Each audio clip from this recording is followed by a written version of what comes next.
অথচ জান্নাতের নেয়ামত উভয়ের জন্য এক হওয়া উচিত, দয়া করে জানাবেন। এই প্রশ্নের উত্তর কিছুটা এরকম যে একজন পুরুষ 4 জন মহিলা বিয়ে করতে পারে, কিন্তু একজন মহিলা 4 জন পুরুষকে বিয়ে করতে পারে না। এর হেতু কি? এটা মহিলাদের জন্যই উপকারী। একজন মহিলা যদি 4 জন পুরুষের কাছে বিয়ে বসে, তো একজন পুরুষ বলবে তুই আজকে আমার ঘরে থাকবি, আরেকজন বলবে না আজকে আমার ঘরে থাকতে হবে, আরেকজন কয় না আমার ঘরে, আরেকজন আমার ঘরে। এখন 4 জনে এই মহিলাকে নিয়ে টানাটানি করে কারো ঘরে থাকা সম্ভব হবে? কারো ঘরেই থাকা সম্ভব হবে না। ক্ষতিটা হয়ে গেল কার? মহিলার। এমনকি এক সময় এই অবস্থাও হবে, ঠিক আছে 4 টুকরা করে এক এক টুকরা একজন নিয়ে যাও, এরকমও হবে। এক মহিলা ঝগড়া করতেছে এক দুধের শিশুকে নিয়ে, এ বলে আমার শিশু, এ বলে আমার শিশু, দুজনে যাবে। হাকিমের কাছে গেছে, কোর্টে মোকদ্দমা দায়ের হয়ে গেছে। হাকিম উভয়জন থেকে জবানবন্দি শুনলো, সাক্ষী মক্ষী নিল, উভয়ের দিকে সব সমান। হাকিম বলল জল্লাদ তলোয়ার নিয়ে আসছে, এই শিশুকে মধ্যখান দিয়ে সমান সমান করে চিরে 1 ভাগ এই মহিলাকে দাও আর 1 ভাগ ওই মহিলাকে দাও। সন্তান তো 2 মহিলার হওয়া সম্ভব নয়, সন্তান তো বাস্তবে একজনের। তো আসলে যার সন্তান না সে চুপচাপ, আর যার সন্তান হে দৌড়িয়ে গিয়ে হাকিমের পায়ে পড়ছে, আপনার পায়ে ধরি, সন্তান আমার নয়, সন্তান ওকে দিয়ে দেন, মধ্যখানে 2 টুকরা করার প্রয়োজন নেই। হাকিম আগের রায় পরিবর্তন করে নতুন রায় দিলেন, এই সন্তান একে দিয়ে দাও, তার সন্তান। অথচ সে বলছে আমার দরকার নেই সন্তান, তাকে দিয়ে দাও, সন্তান তার। কেন? সে বলল সন্তানদের মায়া মহব্বত বাস্তবে যার সন্তান সে বোঝে, যার সন্তান নয় সে বুঝবে না।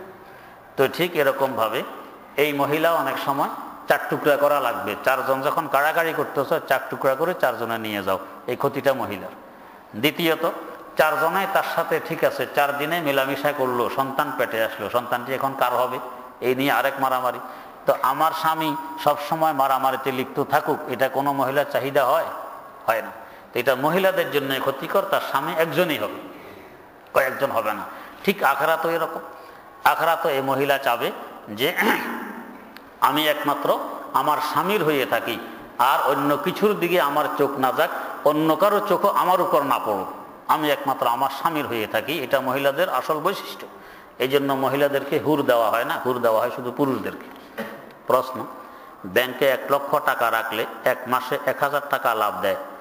আমার ভাই বলে এটা সুদ হবে না, ব্যাংকওয়ালারা আমার টাকাটা খাটিয়ে তারপরে আমাকে লাভ দেয়। হুজুর বলে দিন এটা কি? এটা একেবারে সুদ। হ্যাঁ, সুদ হবে না ওই সুরতে যে 1 লক্ষ টাকা দিয়ে আমি মোদারাবা ভিত্তিতে ব্যবসা করব, ব্যবসা যা লাভ হবে এত% আপনার হবে, এত% আমার হবে, লস হলে পুরো লস আপনার হবে। তো তাহলে সুদ হইতো না। এখানে লসের কোনো কথা নেই, আর লাভও কত% কার তারও কথা নেই। মাসে দিবে 1000, এটাকে সুদ বলা হয়। প্রশ্ন, আমার বিয়ে হয়েছে, আমাদের সংসারের ভিতরে আল্লাহ তাআলার রহমতে অনেক সুন্দর মিল মহব্বত আছে, কিন্তু মাঝে মাঝে রাত্রে আমি স্বপ্নে দেখি আমার জন্য বুঝে আসে না কি লিখছে, বিয়ে হয়ে যাচ্ছে জোর করে, কিন্তু স্বপ্ন আমি রাজি না, কান্নাকাটি করি, এর মানে কি? এটা তো স্বপ্ন ভাই, স্বপ্নের ব্যাখ্যা এখানে বলা হয় না। প্রশ্ন, আমাদের কুমিল্লার ভাষায় জমিন অগ্রিম দেওয়া যে সূরত প্রচলিত আছে তথা তা বৈধ কিনা, এবং তা হতে উপকৃত হওয়া যাবে কিনা? যে না, বৈধ নয়, এর দ্বারা উপকৃত হলে সুদ হবে। প্রশ্ন, গণতন্ত্র জায়েজ আছে কিনা, থাকলে কেন? হ্যাঁ, ইসলামী গণতন্ত্র আছে, তবে তার সূরত এটা নয় যে সূরত এখন গণতন্ত্রের মধ্যে পাওয়া যায়। ইসলামী গণতন্ত্র হইল আহলে হল্ল আকদ, দেশের গণ্যমান্য উচ্চশিক্ষিত ব্যক্তিবর্গ কারা, তাদেরকে বাছনি করে ওদের পরামর্শক্রমে দেশ পরিচালনার দায়িত্ব ওরাই ন্যস্ত করবে, কাকে দিলে দেশ ভালোভাবে চলবে। এটা হলো ইসলামী গণতন্ত্র। এখনকার গণতন্ত্রে পাগল ছাগলের ভোটের যেই দাম আর সবচেয়ে বড় শিক্ষিতরও সেই দাম, কোনো বেশ কম নেই। এই গণতন্ত্র ইসলাম মানে না। প্রশ্ন, এক হুজুর একবার প্রার্থী হয়েছিলেন, তো ওই এলাকায় যত প্রার্থী ছিল সকলকে ডাকা হয়েছে, সব প্রার্থীরা সেখানে উপস্থিত, সকলকে কিছু কিছু বক্তব্য দিতে বলে এবং প্রশ্ন করে যে আপনি পাশ করবেন কিনা। তো 9 জন ছিল প্রার্থী, 8 জনাই বলছে যে 100% শিওর আমি পাশ করব। 8 জনের বক্তব্য 100% শিওর আমি পাশ করব। আর এক হুজুরের বক্তব্য ছিল, হুজুরের বক্তব্য দিয়ে সবার পরে হুজুরে দাঁড়ায় বলছেন 100% শিওর আমি ফেল করব। সবাই আশ্চর্য, কি ব্যাপার? সাংবাদিকরা জিজ্ঞেস করে, হুজুর আপনি ফেল করবেন, তাহলে দাঁড়ালেন কেন? আগে তো ফেল করার কারণ বলি, তারপরে দাঁড়ান। যেই দেশে বড় শিক্ষিত আর আধা পাগলের ভোটের দাম এক সমান, তো সেই দেশে আমার মতো খারাপ মানুষকে কে ভোট দিবে? এই জন্য আমার ফেল করা নিশ্চিত। হ্যাঁ, যদি আধা পাগলের ভোট আর বড় শিক্ষিতের ভোট এক সমান না হইতো তাহলে হয়তো আমি পাস করতাম। এখন যেহেতু এক সমান, এই জন্য আমার মতো খারাপ মানুষকে এ ভোট দিবে না। এরপরে যখন জানি নিশ্চিতভাবে আমি ফেল করবো, দাঁড়াইলাম কেন? আমার আল্লাহর হুকুম, চেষ্টা প্রচেষ্টা করতে হবে, হুকুম ফেলানোতে দাঁড়াইছি। ফেল করলেও আমি পাস, পাস করলেও আমি পাস। আল্লাহ। আমাদের বাড়ির জামে মসজিদের নামে একটি জমিন ওয়াকফ হিসাবে আছে। উক্ত মসজিদ নির্মাণের জন্য সকল সদস্যগণ সাধ্য অনুযায়ী টাকা দেওয়ার পরও নির্মাণ কাজ বাকি থেকে যায়। এমত অবস্থায় উক্ত জমিন বিক্রি করে মসজিদ নির্মাণ করা যাবে কি? জি না, যাবে না। দরকার হয় 2 বছর পরে বাকি কাজ সমাধান করবেন, কিন্তু অক্ষকৃত জায়গা বিক্রি হয় না। প্রশ্ন, বর্তমান পরিসরে যে সুরতে বয়াত করেন, বর্তমান পীর সাহেবগণ যে সুরতে বয়াত করেন, এ সুরতে রাসূল সাল্লাল্লাহু আলাইহি ওয়াসাল্লামের জমানায় ছিল কি? হ্যাঁ, হুজুরের হাতে হাত দিয়ে সাহাবায়ে কেরাম বয়াত গ্রহণ করতেন, তবে এক দলের পর আরেক দল, এক দলের পর আরেক দল এভাবে করতেন। তখন লোক সংখ্যা ছিল কম, আর এখন এক এক জায়গায় লোক সংখ্যা 20,000, 10,000, 30,000। এদেরকে এক এক দল করে করে বয়াত করতে গেলে কয়েকদিন লাগবে। এতদিন এরাও থাকবে না, আর পীর সাহেবেরও এই খাওয়া দাওয়া বাদ দিয়ে 3-4 দিন পর্যন্ত শুধু এক জায়গায় বয়াত করানো সম্ভব হবে না। এই জন্য বর্তমান বুজুর্গরা হয়তো রুমাল, পাগড়ি ইত্যাদি দিয়ে একসাথে সবাইকে বয়াত করে ফেলেন। প্রশ্ন, বয়াত সুন্নত নাকি ফরজ? বয়াত সুন্নত, ফরজ নয়। প্রশ্ন, সাহাবায়ে কেরাম রাদিয়াল্লাহু তাআলা আনহুমের ক্ষেত্রেও তানকিদ করা যায়? যদি উত্তর হ্যাঁ হয়, তাহলে তা দ্বারা একথা বোঝানোর অবকাশ রাখে আমাদের তাদের প্রতি পূর্ণ আস্থা নেই বিধায় নগ্ন করতে হয়। সুতরাং বোঝা গেল তারা সত্যের মাপকাঠি নয়। এখন প্রশ্ন হলো, সাহাবায়ে কেরামের ব্যাপারে নগ্ন করাটাই কি সাহাবায়ে কেরাম সত্যের মাপকাঠি? একথা অস্বীকার করার নামান্তর? যেমনটি ব্যাখ্যা প্রদান করেন মওদুদীপন্থীরা। দয়া করে যুক্তিভিত্তিক দলিল দিয়ে উপকৃত হব। ইসলামের দলিল তো কোরআন হাদিস যুক্তি নয়, কোরআন এবং হাদিস দ্বারা প্রমাণিত। সাহাবায়ে কেরাম রাদিয়াল্লাহু তাআলা আনহুমদেরকে আল্লাহ পাক ক্ষমা করে দিয়েছেন। তো যারা আল্লাহর পক্ষ থেকে ক্ষমাপ্রাপ্ত, এদেরকে নিয়ে টানাটানি, কার কি দোষ, এগুলি নিয়ে বাড়াবাড়ি করা, এই অধিকার আমাদের নেই। আল্লাহ পাক ক্ষমা করে দিলে আমার কি অধিকার আছে আমি তাদের দোষ বলে বেড়াবো? আর এরা 1450 বছর, 1500 বছর আগে দুনিয়া থেকে বিদায় নিয়ে গেছেন। এখন এদেরকে নিয়ে কাদা ছড়াছড়ি করা, এটা বুদ্ধির পরিচয় নয়। এর দ্বারা ইসলাম এবং মুসলমানদের ক্ষতি, উপকার নয়। প্রশ্ন, একজন মেয়ে তার বিয়ের দেনমোহরের 2 লক্ষ টাকা ব্যাংকে জমা দেয়। সে বার্ষিক 12% হারে সুদ পায়, যা দিয়ে সে তার হাত খরচ করে। এখন সে সুদের খারাপ সম্পর্কে জানতে পারে, এই টাকা উত্তোলন করে এমন একটা ব্যাংকে রাখতে চায় যার অর্থ তার জন্য হারাম হবে না। এখন সে চিন্তা করে ইসলামী ব্যাংকে টাকা রাখবো কিনা, আর যদি অন্য কোনো ব্যাংকে থাকে তবে তা জানালে উপকৃত হব। উল্লেখ্য যে তার স্বামী নেই এবং বিশ্বস্ত কোনো আত্মীয় স্বজনও নেই যার কাছে টাকা দিবে ব্যবস্থা করার জন্য। এখানে এই টাকা দিয়ে কিভাবে আয় করবে? এভাবে ব্যাংকে টাকা রেখে তার লাভ খেলে তো সুদেই হবে। হ্যাঁ, ব্যাংকের সাথে মোদারাবা ভিত্তিক যদি চুক্তি করে যে আমার এই টাকা যে পরিমাণ লাভ আসবে, এত % আমাকে দিবেন, এত % আপনারা নেবেন, আর যদি ক্ষতি হয়ে যায় তো ক্ষতির ভার আমিই নিব, তো তাহলে আর সুদ হবে না। প্রশ্ন, বিবাহ তালাকপ্রাপ্ত হওয়ার পর একটি ছেলে আছে, তাদের 8 বৎসরের, তালাকপ্রাপ্ত হয়েছে মাত্র 3 মাস, এখন তারা পুনরায় একসাথে হতে যাচ্ছে। এই অবস্থায় তাদের কি করণীয়? তালাকনামা, কাবিননামা দেখা ছাড়া বলা যাবে না।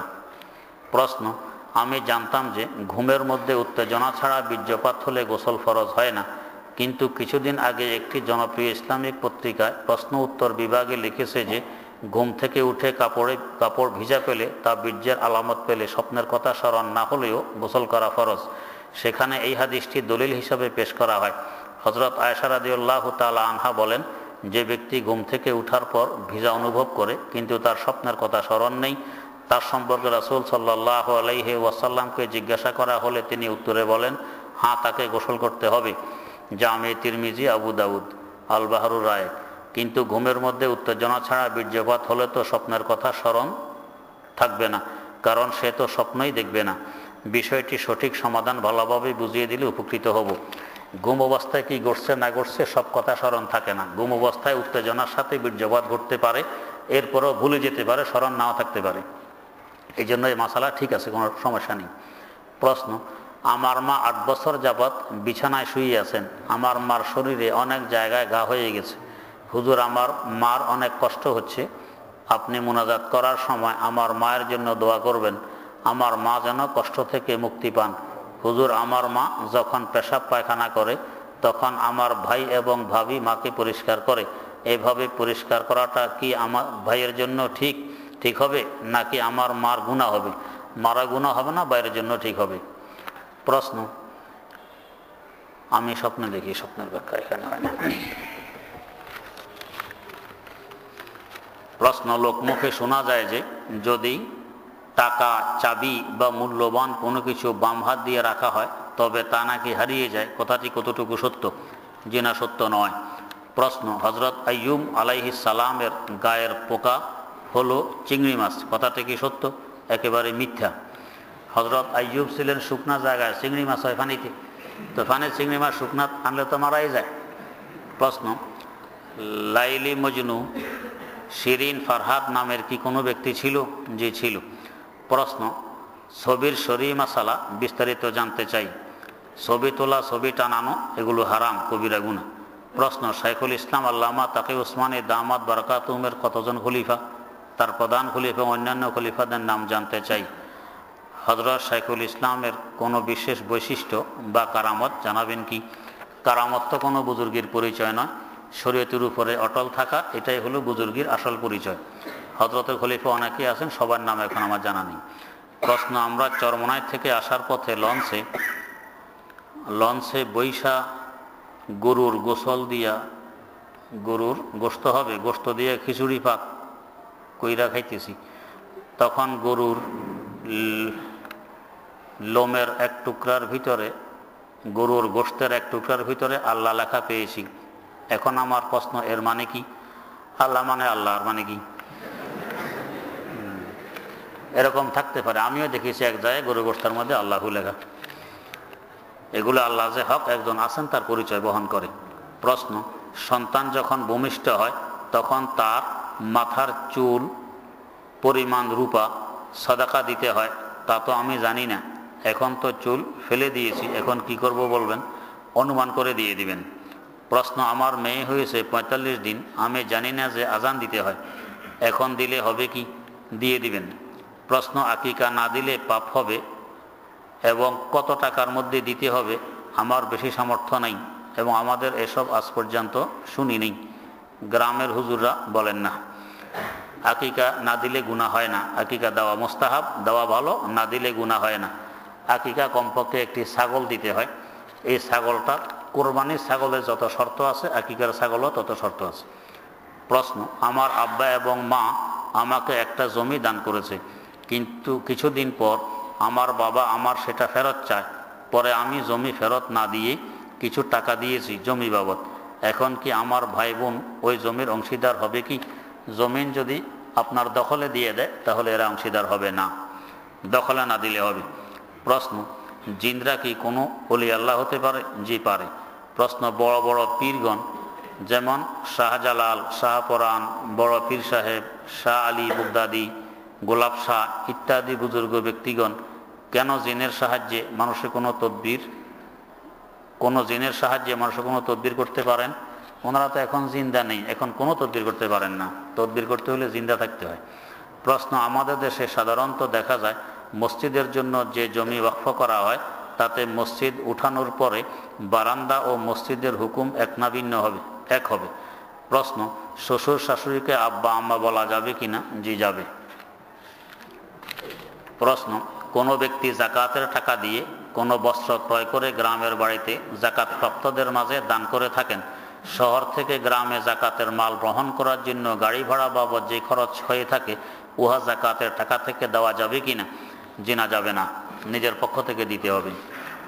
প্রশ্ন, কোনো কাজের জন্য গরিবদের দানের নিয়ত হলে পরবর্তীতে তা মাদ্রাসায় দিলে নিয়ত পুরা হবে কি? মাদ্রাসায় লিল্লাহ বোর্ডিংয়ে দিলে নিয়ত পুরা হবে।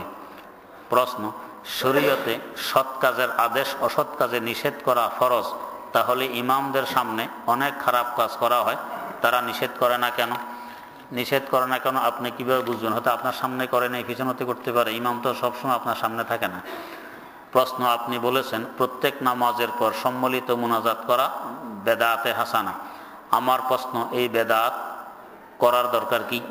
আমি যতটুকু জানি বেদাতি মুসলমান হাউজে কাউসারের পানি পান করতে পারবে না, এই জানাটুকু সঠিক কিনা? প্রথম কথা, আমি বেদাতে হাসানা বলিনি, এটা একেবারে অসত্য কথা। আমার প্রশ্নের উত্তরগুলো এখানে রেকর্ড করা হয়, আপনারা রেকর্ড করলে দেখবেন নামাজের পরে সম্মিলিত মুনাজাত বেদাতে হাসানা, এই কথা আমি কখনো বলিনি, এটা আপনার বানানো কথা। 2 নম্বর কথা, নামাজের পর সম্মিলিত মুনাজাতকে বেদাত বলা এটা সঠিক নয়, বরং কিতাবুজ জুহুদ হযরত আব্দুল্লাহ ইবনে মুবারক রাহিমাহুল্লাহু তাআলার সংকলিত হাদিসের কিতাব। এই কিতাবে একটি হাদিস আছে, হাদিসের সনদ হলো হাসান, দলিলযোগ্য হাদিস। এই হাদিসে উল্লেখ আছে একজন সাহাবী সালাম ফিরানোর আগেই তিনি দোয়া করার সময় হাত তুলছেন। সালামের আগে আমরা দোয়া মাসুরা পড়ি, আল্লাহুম্মা ইন্নী যালামতু নাফসি, তো উনি এই দোয়া পড়ার সময় হাত তুলে তুলে দোয়াটা পড়লেন, এরপরে সালাম ফিরাইলেন। পাশে হযরত আব্দুল্লাহ ইবনে ওমর গালেবান, উনি পরে বললেন যে দেখো রাসূলুল্লাহ সাল্লাল্লাহু আলাইহি ওয়াসাল্লাম হাত উঠাইতেন না ইল্লা বাদাস সালাম, হাত উঠাইতেন না ইল্লা বাদাস সালাম, তবে সালামের পরে। এই হাদিসে একদম পরিষ্কার সালামের পরে হুজুরে হাত উঠাইতেন। এরপরে হলো জামাতবন্দি হওয়া। মুআজামে কবির লিতাবরানি, এখানে হাদিস আছে, মুসনাদে আহমদ বিন হাম্বলও হাদিস উল্লেখ আছে। এই হাদিসটিও সূত্রের দিক দিয়ে হাসান, দলিলযোগ্য। আল্লাহ রাসূল সাল্লাল্লাহু আলাইহি ওয়াসাল্লাম বলেন, এমন কোনো জামাত নেই যে জামাতের একজন দোয়া করবে আর বাকিরা আমিন আমিন বলবে, এই দোয়া আল্লাহ পাক রদ করে দিবেন, এমন হয় না। তো এই হাদিস দ্বারা জামাতে দোয়া করাও প্রমাণিত হয়, আর ওই হাদিস দ্বারা নামাজের পরে হাত উঠে দোয়া করা প্রমাণিত হয়।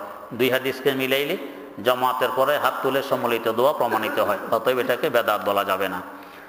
প্রশ্ন, আমাকে একজন মুসল্লি বলেছেন যে দেশে যে মাযহাব আছে সেই মাযহাবের অনুসরণ করতে হবে। তিনি আরও বলেছেন হাম্বলি ইমামের পিছনে হানাফি মাযহাব অনুসরণ করা যাবে না। জি না, এই কথাটি সত্য নয়। হাম্বলি মাযহাব ইমামের পিছনে হানাফিদের নামাজ হয়, হানাফিদের পিছনে হাম্বলিদের নামাজ হয়। হক মাযহাব 4টি, 4 মাযহাবের যে কোনো মাযহাবের ইমামের পিছনে যে কোনো মাযহাবের অনুসারীদের নামাজ হয়ে যায়। এই 4 মাযহাব ছাড়া আরও যে সমস্ত খুঁটিনাটি আছে মাযহাব, এগুলো অসত্য, এগুলো সঠিক নয়। উম্মতে মুসলিমা মুসলমানদের এজমা ঐক্যমত যে 4 মাযহাব হক, এর বাহিরে কোনো কিছু বের হলে বা কেউ বের করলে এটা হক হবে না, এটা গুমরাহ হবে। এই জন্য এই 4 মাযহাবের বাইরে কোনো কিছু যদি বের হয় তাহলে এটা গুমরাহ, এটা সঠিক নয়। প্রশ্ন, হযরত জিবরাইল আলাইহিস সালাম দেহিয়া কলবি রাদিয়াল্লাহু আনহুর আকৃতি ধারণ করে আসার বিশেষত্ব কেন? হযরত জিবরিল আমিনে ভালো জানেন কেন দেহিয়া কলবি সূরত ধরে আসেন। তবে হাদিসে আছে ইন্নাল্লাহা জামিলুন ইউহিব্বুল জামাল, আল্লাহ রাব্বুল আলামিন নিজেও সুন্দর, তিনি সুন্দরকে বড় পছন্দ করেন। হযরত দেহিয়া কলবি রাদিয়াল্লাহু আনহু বড় সুশ্রী, বড় সুন্দর মানুষ ছিলেন, হইতে পারে তাই তাঁর সূরত ধরে জিবরিল আমিন আসতেন। প্রশ্ন, কবরস্থানে যে সমস্ত ফল গাছ লাগানো হয় তার ফল খাওয়া বৈধ না সৎকা করে দিতে হবে? কবরস্থান যদি ব্যক্তি মালিকানাধীন হয় তাহলে ওই ব্যক্তির ইচ্ছা ফল নিজেও খাইতে পারে, অন্যকে খাওয়াইতে পারে, বিক্রিও করতে পারে। আর যদি কবরস্থানের জন্য ওয়াকফকৃত হয় এবং গাছগুলো কবরস্থানের জন্য লাগানো হয় তাহলে ফল এগুলো বিক্রি করে কবরস্থানের উন্নয়ন কাজে ব্যয় করতে হবে। প্রশ্ন, কম খাওয়া হায়াত বৃদ্ধি পায়, কথাটি কতটুকু সঠিক? সঠিক নয়। প্রশ্ন, জুমার দিনে আসরের নামাজের পর স্বস্থান ত্যাগ করার পূর্বে দুরুদে উম্মি 80 বার পাঠ করার আমলটি কি সঠিক? পাঠ করলে কোনো সমস্যা নেই। প্রশ্ন, ঢাকা সোনারগাঁয়ে কোন ব্যক্তি সর্বপ্রথম হাদিসের দর্শন প্রদান করেন এবং কত সালে শুরু করেন, কত সালে শেষ করেন এবং তিনি কত সালে ইন্তেকাল করেন? তারিখে দাওয়াত আজিমতে লেখা আছে, দেখে নেবেন। প্রশ্ন, অজু ব্যতীত কোরআন শরীফের উপরের মলট এবং ভিতরের সাদা অংশ ধরা যাবে কিনা? জি না, যাবে না। গিলাফের উপরে ধরা যাবে। প্রশ্ন, আগেকার দিনে যখন কাফেরদের সাথে জেহাদ করা হতো তখন জেহাদের সময় কাফেরদের স্ত্রী মেয়েদেরকে এনে দাসী হিসাবে ব্যবহার করা হতো বলে জানি। এদের সাথে বিবাহ ছাড়াই কি সহবাস করা বৈধ ছিল? জি, বৈধ ছিল। প্রশ্ন, আমি ইয়ং মানুষ, চাকরিজীবী, আমার মাথা চুল পাকা। পাকা চুল নিয়ে অফিসে গেলে সহকর্মীরা এটা সেটা বলে। আমি মাসে একবার করে চুলের কালার করতে চাই, এতে নামাজের কোনো ক্ষতি হবে কিনা জানতে চাই। এরা কয়েকদিন এটা সেটা বলবে, এরপরে আর বলবে না। এরপর থেকে আপনাকে সম্মান করবে। চুল দাড়ি সাদা হলে সম্মান বেড়ে যায়। চুল দাড়ি আগে সাদা হইতো না। সাইয়েদেনা খালিল খোদা হজরত ইব্রাহিম আলা নবিয়িনা ওয়া আলাইহিস সালাতু ওয়াস সালাম থেকে সাদা হওয়া শুরু হয়েছে। তিনার যখন চুল দাড়ি সাদা হইল, জিজ্ঞেস করলেন আল্লাহ এটা আবার কি? আল্লাহ বলেন এটা ওয়াকার। ওয়াকার মানে ইজ্জত। এটা ইজ্জত বৃদ্ধি পায়ের দ্বারা। আপনারা দেখবেন সাদা দাড়িওয়ালা, সাদা চুলওয়ালা মানুষকে যে পরিমাণ শ্রদ্ধা ভক্তি লাগে, কালোওয়ালাদের ওই পরিমাণ লাগে না। এরপরে আপনি যদি হেজাব ব্যবহার করতে চান তো কালো রং বাদ দিয়ে বাদামি রং, লাল রং, কুসুমি রং, অন্য রঙের ব্যবহার করবেন। তবে সতর্ক থাকতে হবে এই হেজাবে চুলের উপর কোনো আবরণ পড়ে কিনা। যে আবরণের ভিতরে পানি পৌঁছে না, তাহলে ওযু গোসল হবে না। প্রশ্ন, আপনি ছাত্র নাকি শিক্ষক? আমি ছাত্র। প্রশ্ন, শীতের সময় বাংলাদেশের অনেক মাহফিলে যাবেন, মাদ্রাসাতে কখন পড়াবেন? যাওয়ার ফাঁকে ফাঁকে পড়াই। প্রশ্ন, কোনটা বেশি উপকারী? ক্ষেত্র বিশেষ, কখনো ওয়াজ বেশি উপকারী, কখনো ছাত্রদেরকে পড়ানো বেশি উপকারী। মাদ্রাসাতে ছাত্রদের পড়ানো নাকি বাংলাদেশের বিভিন্ন জায়গায় মাহফিলে বয়ান করা? কখনো মাহফিলে, কখনো ছাত্রদেরকে পড়ানো।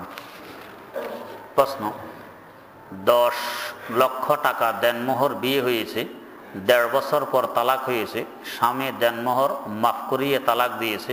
স্বামীর দেনমোহর মাফ করানো ইসলামের দৃষ্টিতে কি গ্রহণযোগ্য? চাপ সৃষ্টি করে মাফ করাইলে মাফ হয় না। স্ত্রী যদি চাপের কারণে মাফ করে তাকে 10 লক্ষ টাকা এখন দিতে হবে, মাফ হবে না।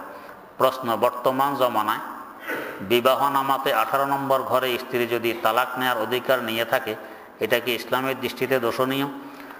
দোষণীয় না হলেও প্রশংসনীয় নয়। কারণ এই ক্ষমতা পাওয়ার কারণে স্ত্রীরা দমে দমে নিজকে তালাক দেয়, দেওয়ার পরে আসে ফতুয়া নিয়ে হুজুরের কাছে, হুজুর আমরা আবার থাকতে চাই। এই জন্য একবার দারুল উলুম করাচিতে এক স্বামী স্ত্রীর উভয়জন আসছে।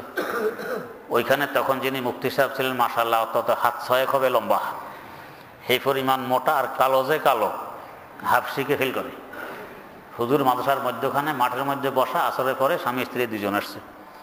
আয়সা কইতেছে, হুজুর আমি আমার স্ত্রীকে 3 তালাক দিয়েছিলাম, এখন একসাথে থাকতে চাই, এ কি ব্যবস্থা? হুজুর বলেন যে ভাই লাঠি আনো, লাঠি আনো। বললো যে তুমি এই গেট দিয়ে বাইর হও, স্ত্রীকে তুমি এই গেট দিয়ে বাইর হও। 2 জনকার একসাথে দেখবো তো লাঠি দিয়ে পিঠে আমি খবর নিয়ে ছাড়বো।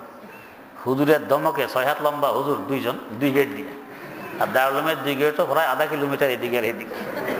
স্বামী স্ত্রী 2 জন 2 গেট দিয়ে বাইরিস, একসাথে বাইরে হওয়ার সাহস পায়নি। এরকমই করা দরকার। আর এটা ঘটে বেশি স্ত্রীকে অধিকারটা দেওয়ার কারণে। এটা আমাদের বুঝবুদ্ধির অভাবের কারণে এই ধরনের আইন আমরা করে থাকি, মনে করি এটা নারীর পক্ষে হয়েছে আইন, আসলে নারীর বিপক্ষে হয়েছে। এই জন্য এখন হাজার হাজার নারী হারাম কাজে লিপ্ত আছে, হাজার হাজার পুরুষ হারাম কাজে লিপ্ত আছে। এই অধিকার থাকার কারণেই অল্প অল্প সময়ে সামান্য কথা কাটাকাটি, বাস আমি আমাকে তালাক দিলাম, চলে গেলাম, আল্লাহ মাফ করুক। প্রথম স্ত্রীর অনুমতি ছাড়া দ্বিতীয় বিয়ে করলে শরীয়তের দৃষ্টিতে দ্বিতীয় বিয়ে জায়েজ হবে? জি, জায়েজ হবে। প্রশ্ন, আপনার এই হজের সফরে মুফতি তাকি উসমানী দামাত বারাকাতুমের সাথে কি দেখা হয়েছে? জি না, হয়নি। আকবর কমপ্লেক্স মাদ্রাসাতে আল্লামা আজিল হক রহমতুল্লাহ আলাই কোন সনে এসে বুখারী শরীফের দরজ দিয়েছিলেন? হুজুরকে দিয়ে এখানে উদ্বোধন করা হয় সবক, এটা 2001 সনে ছিল মনে হয়। প্রশ্ন, 40 ফিট রাস্তার উপর 12 ফিট দখল করে মসজিদ বানালে এবং সিটি কর্পোরেশন 2 বার মসজিদ ভেঙে দেওয়ার পর আবার মসজিদ বানালে এই জমিতে ওয়াক্ত এবং জুমার নামাজ পড়া কি ঠিক হবে? নামাজ তো হয়ে যাবে, তবে মাকরুহ হবে। প্রশ্ন, 1 টাকা আল্লাহর রাস্তায় খরচ করলে 49 কোটি টাকার খরচ করার সওয়াব পাওয়া যায়, এই কথাটি কখন এবং কোত্থেকে এসেছে? এই কথাটি কোরআন শরীফের একটি আয়াত এবং একটি হাদিস শরীফকে মিলাইলে এই হিসাবটা বের হয়। তবে এখানে আল্লাহ রাস্তার মানে হলো অস্ত্রের যুদ্ধ। যে হাদিসে এই কথা আছে সে হাদিসে এই কথা উল্লেখ আছে যে এখানে আল্লাহ রাস্তা মানে অস্ত্রের যুদ্ধ। মুসনাদে আহমদ বিন হাম্বলে হাদিসটি উল্লেখ আছে।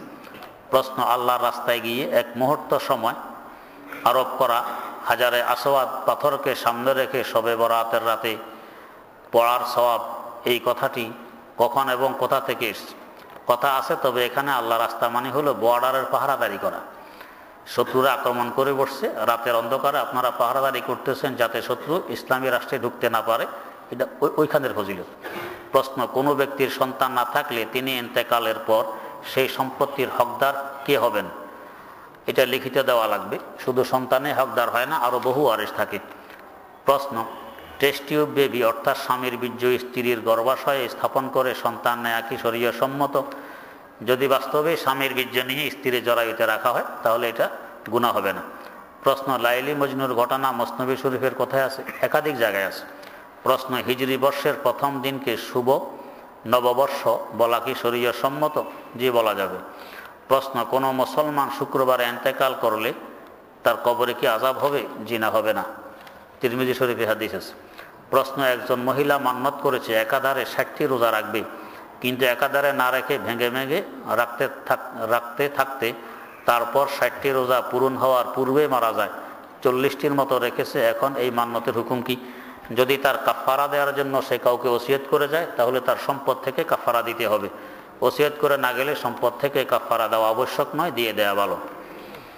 প্রশ্ন, আমার মনে শুধু চিন্তা আসার কারণে আমি পড়ালেখা করতে পারি না, ভালো করে ঘুম আসে না এবং কোনো পড়ালেখায় মন বসে না। হুজুর, আমার জন্য দোয়া চাই।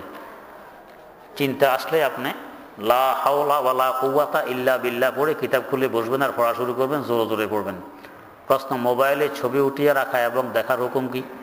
পুরুষ পুরুষের ছবি দেখতে পারে, মহিলা মহিলা দেখতে পারে, বিনা প্রয়োজনীয় দেখা শোভনীয় নয়। তাকে সাহেব, হুজুর নাকি ছবি উঠানো জায়েজ বলেন? যে না, এটা মিথ্যা কথা। আলহামদুলিল্লাহি রাব্বিল আলামিন ওয়াসসালাতু ওয়াসসালামু আলা সাইয়্যিদিনা সাইয়্যিদিল আমবিয়া ওয়াল মুরসালিন ওয়া আলা